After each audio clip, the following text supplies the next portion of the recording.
Coming up on Authentic Ag, it's the 100th anniversary celebration. Charles Atkinson, a farmer from Barton County, will join us We'll also have reports of the Kansas Soybean Commission and Kansas Department of Agriculture and updates from the Kansas Livestock Association and some market activity with Paragon Ag Advisors.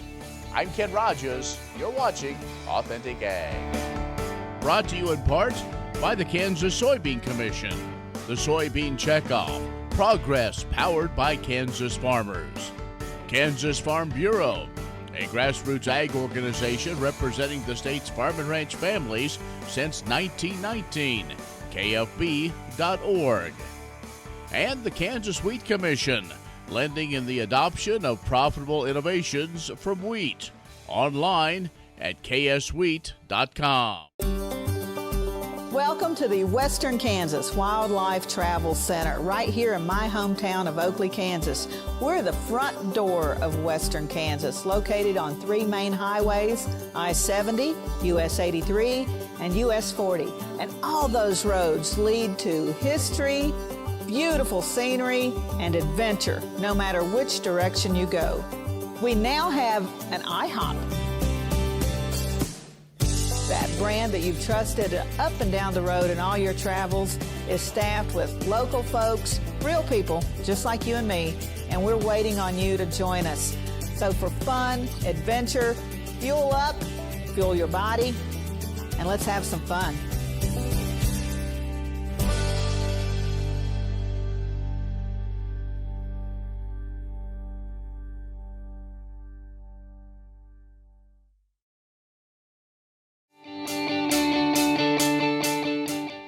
In agricultural news from agview.net, even though the first trade deal with China has been signed, Ag Secretary Sonny Perdue says he still expects U.S. farmers to get a third round of 2019 trade aid payments.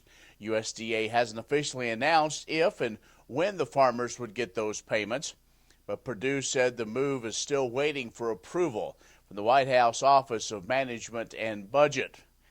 He says the agreement will not interfere with the final round of trade assistance that payments were made under the Market Facilitation Program. The U.S. government instituted that aid program as the trade war with China escalated and the Asian country implemented retaliatory tariffs on American farm goods. The first round of payments was issued last fall, as you recall. A second round come in the winter.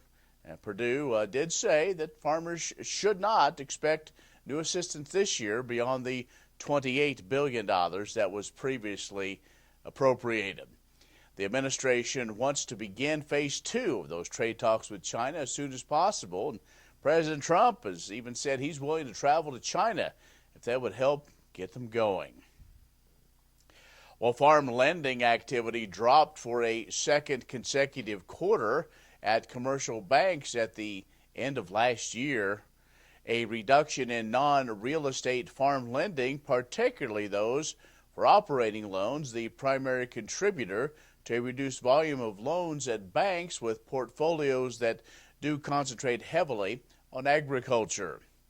Those declines came along with additional reduction in production expenses, but reduced loan demand likely was also due to an increase in revenue from those government payments that were connected to the trade dispute that we just talked about. Now, following average annual growth of more than 10% in 2017 and 2018, several quarters of sharp increases, lending activity concentrated in the second half and contracted a year later, now 5% lower in 2019 than 2018. Despite decreasing from a year ago, farm lending volumes remain higher than the 20-year average. The total volume of non-real estate loans averaged about $90 billion in 2019. That's about 8% above the average number if we go all the way back to 1999. And the United States, European Union, and Japan have proposed new global trade to curb illegal subsidies they say are distorting the worldwide economy, with China being the clear target. After a meeting in Washington recently, the Japanese Economic Minister Hiroshi Kayama, U.S. Trade Representative Robert Lighthizer, and EU Trade Commissioner Phil Hogan said in a joint statement that existing World Trade Organization rules were insufficient to tackle market distortions from subsidies. The three countries intend to bring their proposal before the greater WTO body and see what happens. It's Ag News. Stay with us. We'll have more coming up. Kim Mannering with Hardy Insurance. Today we will talk about employee safety and work comp coverage. On your farm, do you ask your friends to come help? Are they considered employees or neighbors helping neighbors? Did you know that you can be held responsible just as if it's a work comp accident? Give me a call. We can discuss. 316-945-6733. Kansans have a new choice for Medicare supplement insurance plans. With Medicare supplement insurance plans from Kansas Farm Bureau, you have access to 4 levels of coverage, affordable rates, and service from an organization that's served Kansans for more than 100 years. For more information on Kansas Farm Bureau Medicare supplement plans, including rates and to apply, visit kfbhealthplans.com.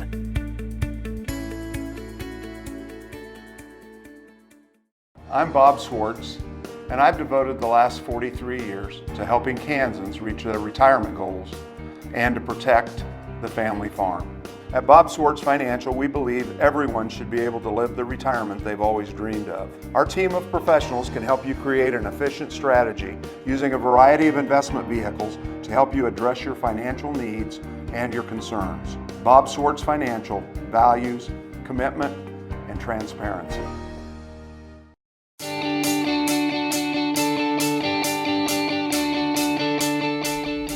Well, the Kansas soybean growers gathered for the Kansas Soybean Expo in Topeka recently, and joining us now is Charles Atkinson, a farmer from Grape Bend and the Kansas representative on the American Soybean Association board. And Charles, we're going to talk about what's going on in D.C., but really, as we turn the calendar to 2020, a year of celebration for the American Soybean Association. Yes, it is. This is our 100th anniversary, and you know, this happens once in a lifetime, so we're pretty excited about it. That, you know, the American Soybean Association has been around for 100 years.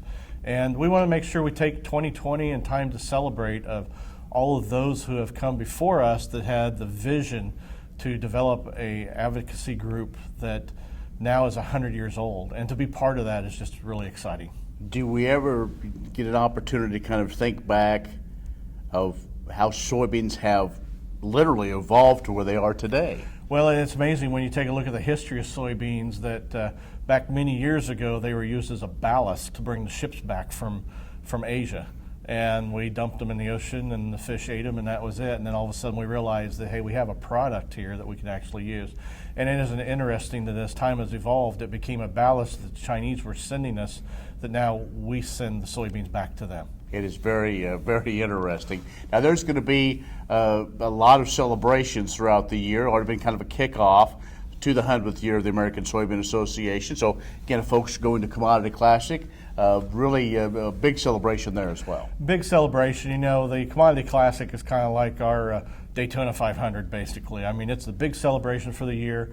Lots of activities, but this year we're focusing on the 100th anniversary. We have all of the past presidents that can make it coming down there. They're going to have a private celebration, and media is going to get to visit with them over what they did while they were presidents, you know, 30, 40 years ago.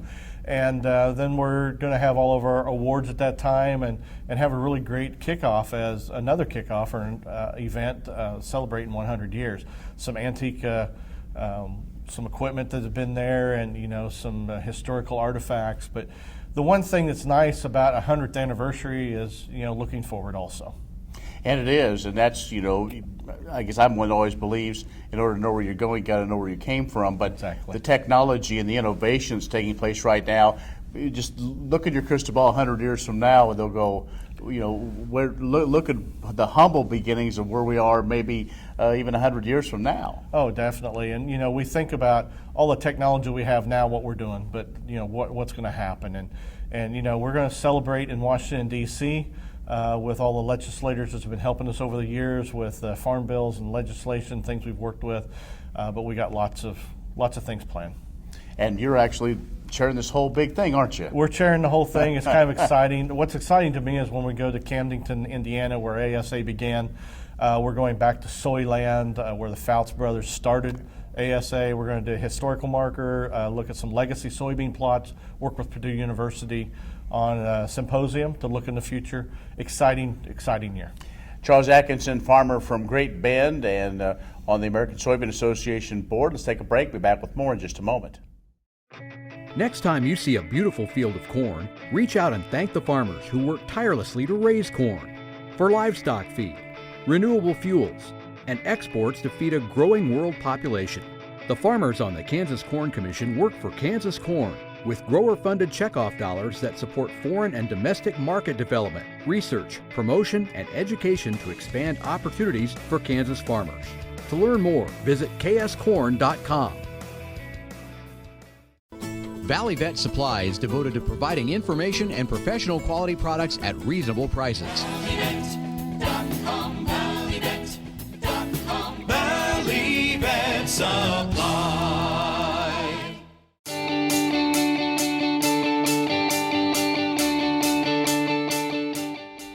And joining us this week, Charles Atkinson, a farmer from the Great Bend area and a member of the American Soybean Association. We've talked about their 100th anniversary this year, but now let's focus in on policy, legislative matters, as you gave an update to folks here at the expo that went on, and boy, you could just check them off. And I think I would say, like you said, a lot of farmers want to see 2019 done.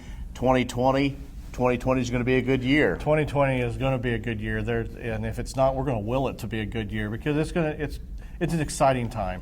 And even though it's hard when you're out there looking at some of the markets and looking at what's taking place in trade and all that, it is exciting to know that we have legislators that are working for us, that they understand what we're trying to develop in new products and in trade. It's a great time. 2019 we thought was going to be the year of trade. 2020 really should be the year of trade. It should be the year of trade. We're looking at, hopefully the USMCA is passed. We're looking phase one with China. We'll see what all happens with that. People just need to realize that not only myself and other board members, but the policy and the congressmen are really working hard for us right now. There's a number of different outside influences, Charles, that have gone on. A lot of us in agriculture like to focus on the nuts and bolts or try to fix the problem, but there's a lot of outside noise. How is that, as one of the farmer leaders, to go back to D.C. and to get those legislators and to maybe bring on some new ones to be champions with some of our longtime champions for soybeans? Well, sometimes it becomes a challenge.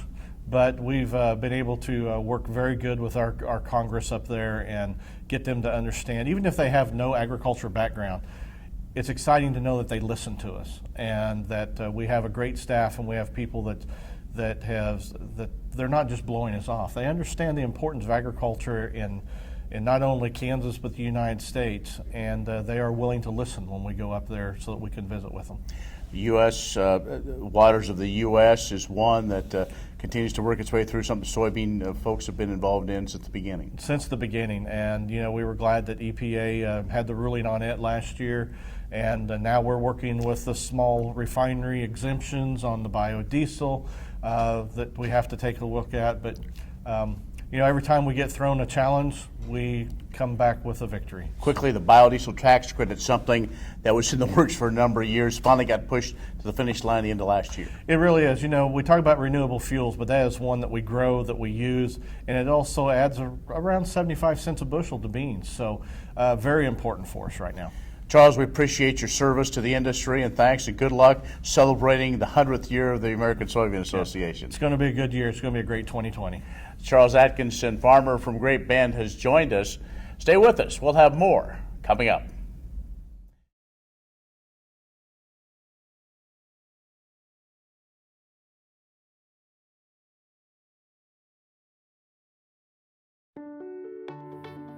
Hello, I'm Dr. Frank Lyons from Kansas Regenerative Medicine Center here in Manhattan, Kansas.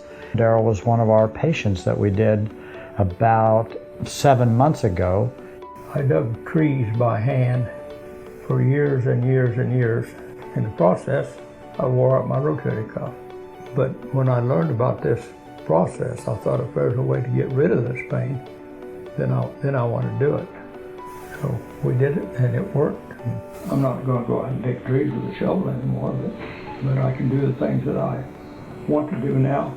Well, it's been very gratifying to help people with their painful joints and other entities, and it's been especially gratifying to be able to help people who I know and have worked with and known for many years.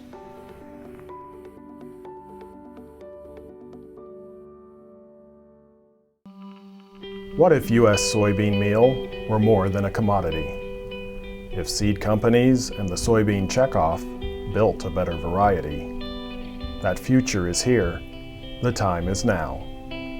To meet end-user demands, the soybean checkoff is investing in the compositional quality of soybeans, including meal. A message from the Kansas Soybean Commission, the Soybean Checkoff, progress powered by Kansas farmers.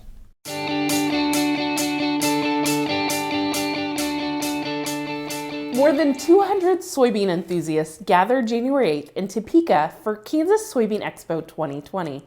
The Kansas Soybean Association organized the annual event with checkoff funding from the Kansas Soybean Commission to coincide with the Topeka Farm Show.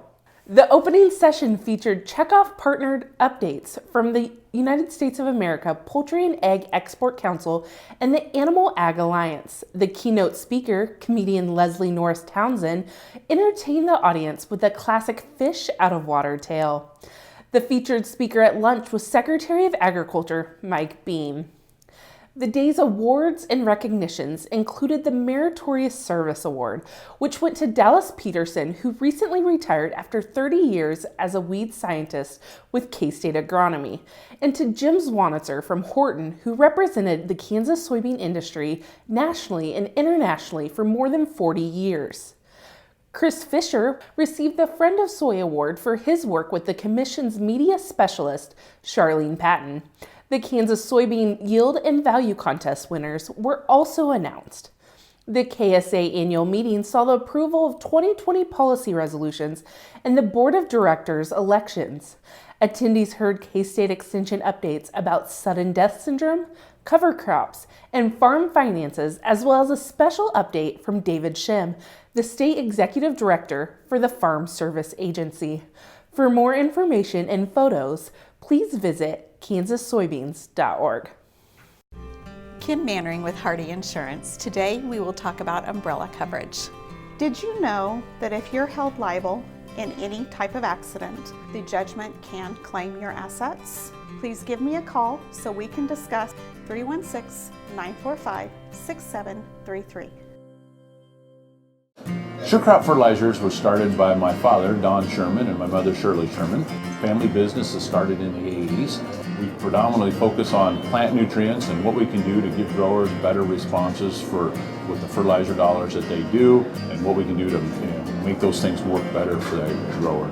We're based out of Seneca, Kansas. We work with growers in their soil analysis to figure out what they need, and then we can put those in a blend that gives them the best results, and so that we can deliver that direct to their farm so that they have those nutrients where they need them, when they need them, and so that they can apply them in a manner that's very efficient to them and works well in their planting systems and what they're doing. Sure Crop Fertilizers has been around for a long time. We always say we're big enough to take care of everything you need, but yet we're small enough to do it quickly. You can get a hold of us at 1-800-635-4743. Our website is surecropfertilizers.com, and you can always email me at Corey@surecropfertilizers.com, and with any questions you have, we're glad to answer it and work with you.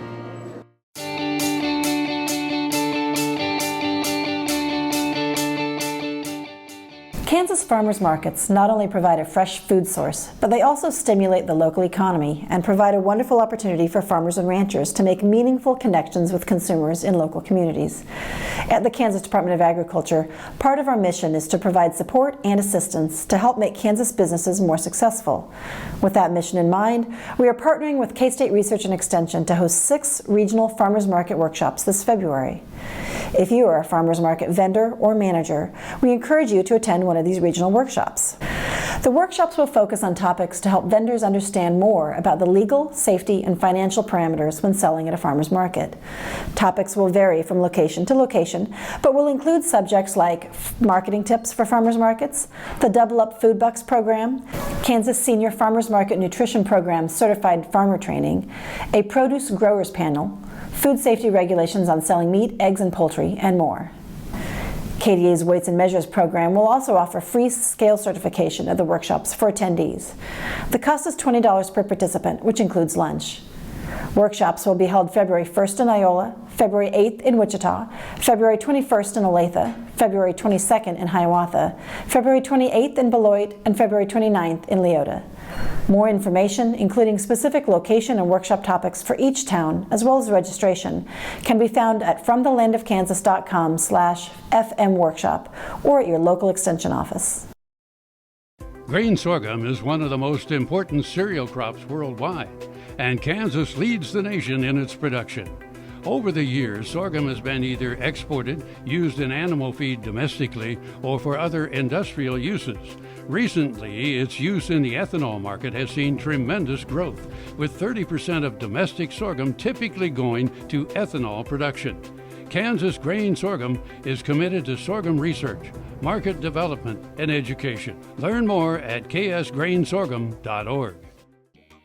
The Kansas Wheat Innovation Center in Manhattan is rediscovering ways to get improved varieties and new genetics in the hands of farmers faster. Grower-led and checkoff-funded research initiatives are bringing about positive change. This grassroots leadership provides a strong voice in Topeka and Washington, D.C. Now is the time to partner with Kansas Wheat in moving wheat forward. Kansas Wheat Commission and Kansas Association of Wheat Growers. Farmers investing in their future and yours. Log on to rediscoverwheat.org. Hello, I'm Dr. Frank Lyons from Kansas Regenerative Medicine Center here in Manhattan, Kansas. Daryl was one of our patients that we did about 7 months ago. I dug trees by hand for years and years and years. In the process, I wore out my rotator cuff. But when I learned about this process, I thought if there's a way to get rid of this pain, then I want to do it. So we did it and it worked. I'm not going to go out and take trees with a shovel anymore, but I can do the things that I want to do now. Well, it's been very gratifying to help people with their painful joints and other entities, and it's been especially gratifying to be able to help people who I know and have worked with and known for many years.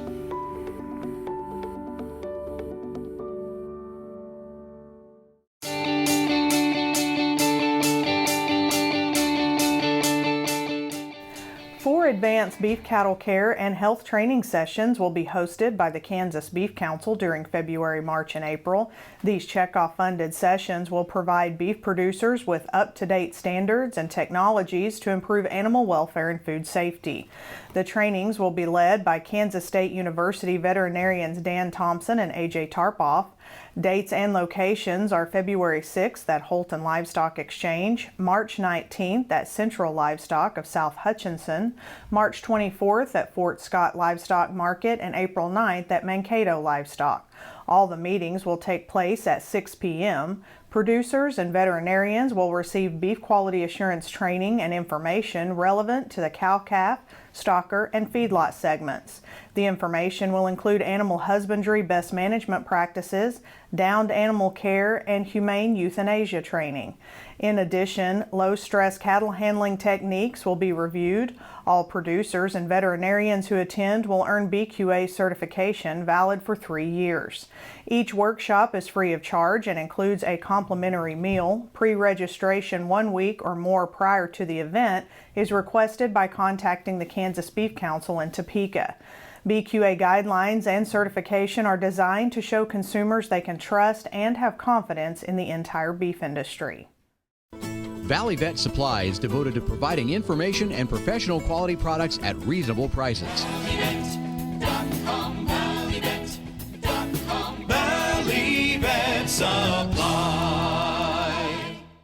Grain sorghum is one of the most important cereal crops worldwide, and Kansas leads the nation in its production. Over the years, sorghum has been either exported, used in animal feed domestically, or for other industrial uses. Recently, its use in the ethanol market has seen tremendous growth, with 30% of domestic sorghum typically going to ethanol production.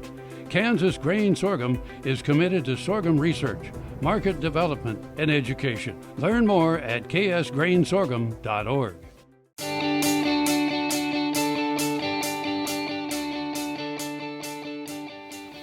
Good morning. I'm Jacob Herzog of Paragon Ag. The beginning of this year is shaping up to have a lot of really exciting headlines, with a lot of factors to talk about. Last week's Phase 1 signing of the U.S.-China trade deal left many wondering, what does this actually mean for the markets?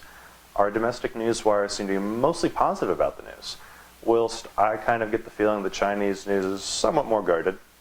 But when it comes down to the brass tacks, we still do not have any numbers, and the trade's patience for, or lack thereof, could be the determining factor in the short term. To a degree, this leaves us the trade, beating the same drum that we had after the January USDA report, hoping that the next big talking point is going to be the one to drive some excitement into the futures.